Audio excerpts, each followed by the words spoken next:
When we were first getting started, what's up, buddy? You need to get.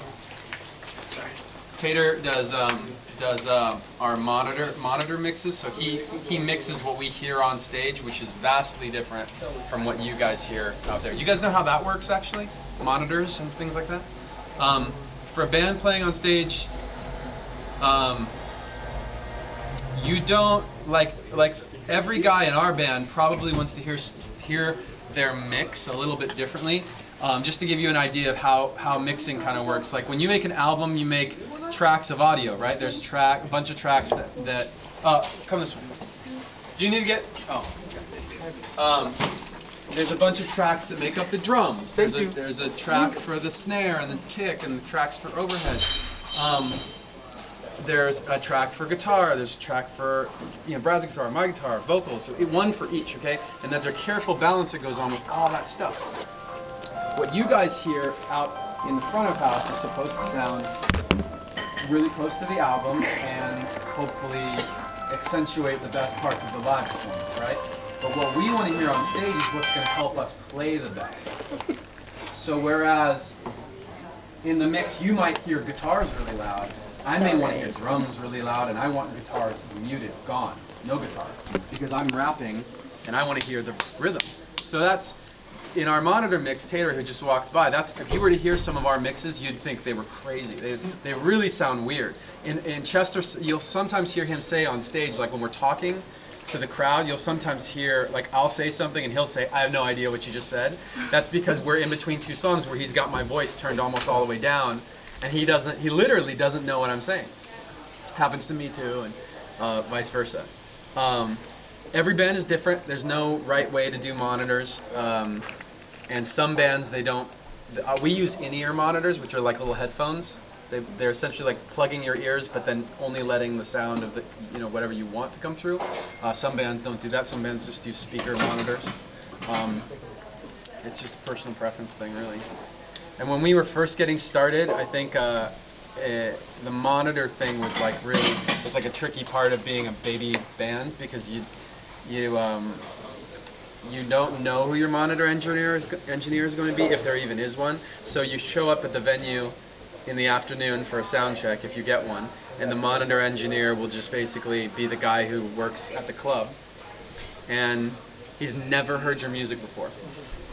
He has no idea. And we show up, we've got a DJ with a rig the size of a refrigerator and two vocalists, and he doesn't know he's never heard the song, so he doesn't know how loud to make Chester or how loud to make me.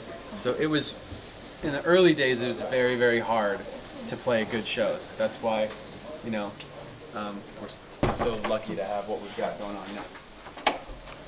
It's not a job anybody wants. Tater's job? Tater's job is not a job anybody wants. It takes a very specific skill set and talent. Yeah. Can we go up this way? Yeah, sure you can. We're going to want to end up going this way. What's your hand? Does this go? Oh, this goes out. Yeah. Okay. Get a good look at the stage and all that stuff. Okay.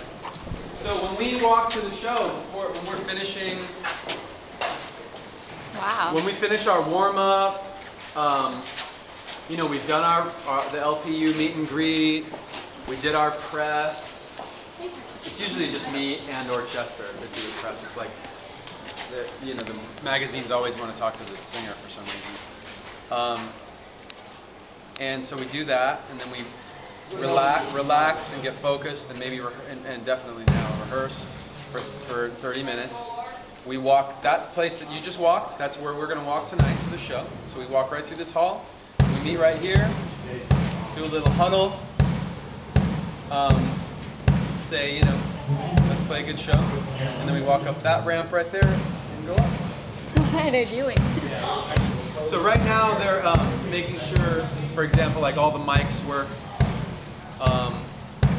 Making sure the level of the mic is good.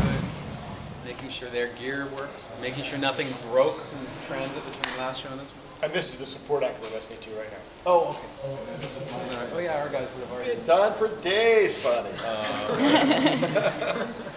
Guys, I think the last bit of this is a photograph. I'm just waiting for our photographer to get here.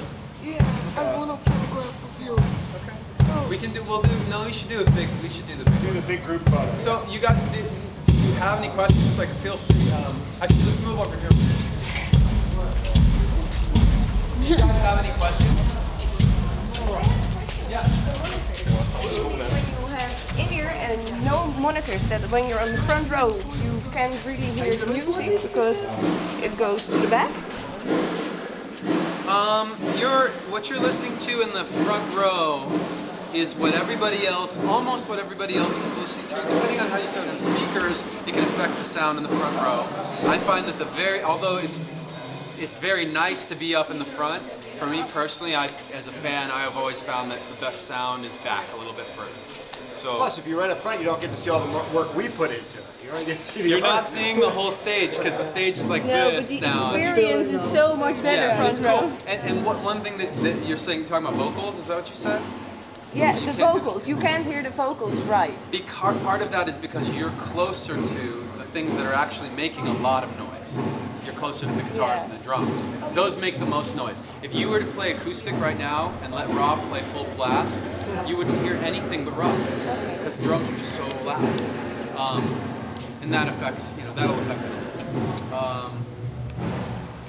What else? Any other questions? If you're not on tour or in the studio, what are you doing in your spare time?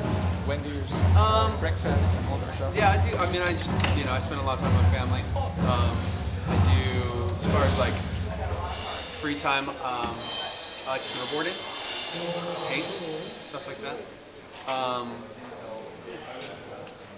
We all hope he's writing music. Yeah, he said other than writing or being on tour. So. One more question. Yeah.